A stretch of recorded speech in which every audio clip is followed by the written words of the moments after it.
आज समझते हैं शास्त्र प्रसिद्ध चतुर्मुखी ब्रह्मा और पंचमुखी ब्रह्मा का आध्यात्मिक रहस्य क्या है। इसके लिए एक महावाक्य सुनते हैं। संपूर्ण ब्रह्मा कौन? ब्रह्मा भी कोई एक नहीं है। कहते हैं चतुर्मुखी ब्रह्मा, पंचमुखी ब्रह्मा। तो जो भी नामधारी ब्रह्मा हैं, जिनमें चारों मुख इकट्ठे हो जाएं, उसको कहेंगे संपूर्ण ब्रह्मा।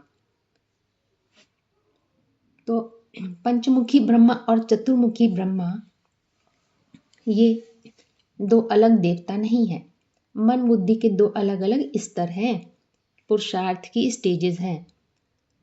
ब्रह्मा नाम का अर्थ संस्कृत के बृह धातु से आया है, जिसका अर्थ है विस्तार करना, जो सृजनात्मक शक्ति को दर्शाता है। इसीलिए ब्रह्मा को सृष्टि का रचनाकार कहा जाता है। तो ब्रह्मा माने ब्रह्मा रूपी मन की बात है। मन बुद्धि के आधार पर विस्तार होता है। तो विस्तार करना भी दो तरह से होता है। इसीलिए शास्त्रों में ब्रह्मा की दो कैटेगरी हैं। चतुर्मुखी ब्रह्मा, जिसमें चार मुख इकट्ठे हैं, चार दिशाओं में घूमने वाले, चक्कर लगाने वाले। और पंचमुखी ब्रह्मा, वो है ऊर्ध्वमुखी ब्रह्मा, ऊपर की ओर जिसका मुख है। तो ये मन बुद्धि की स्थिति की बात है। जब ज्ञान में आते हैं तो लोअर स्टेज ऑफ माइंड होती है, तो मन बुद्धि चारों दिशाओं में चक्कर लगाती है।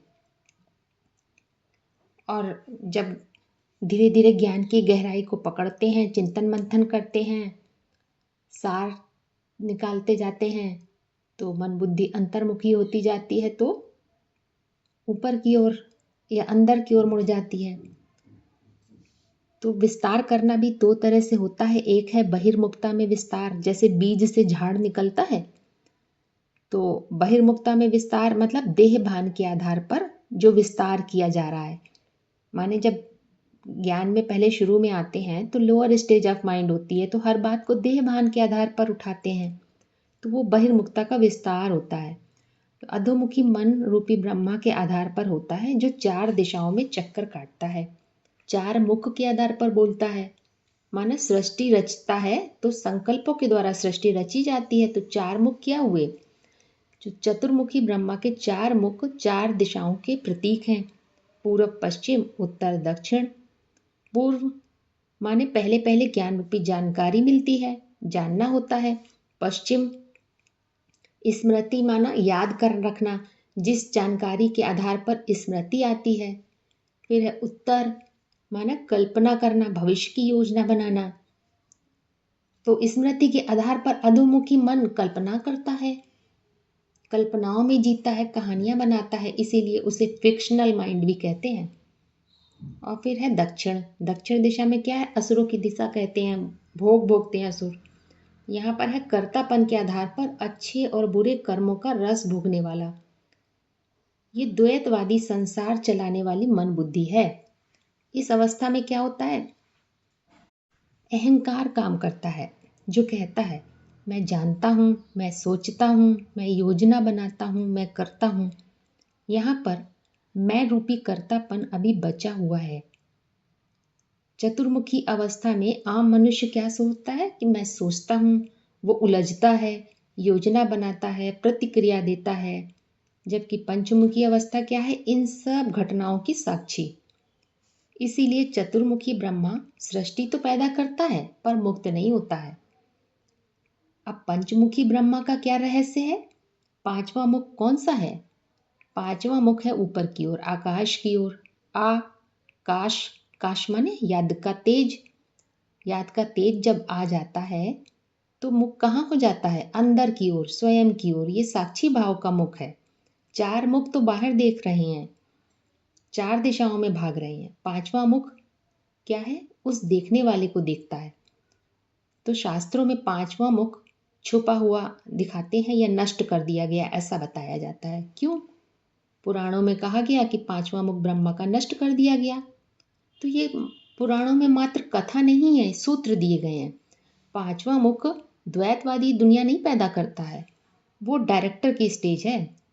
अंतर्मुखी दर्शन के आधार पर अपनी सारी सृष्टि का वो साक्षी दृष्टा मात्र होता है।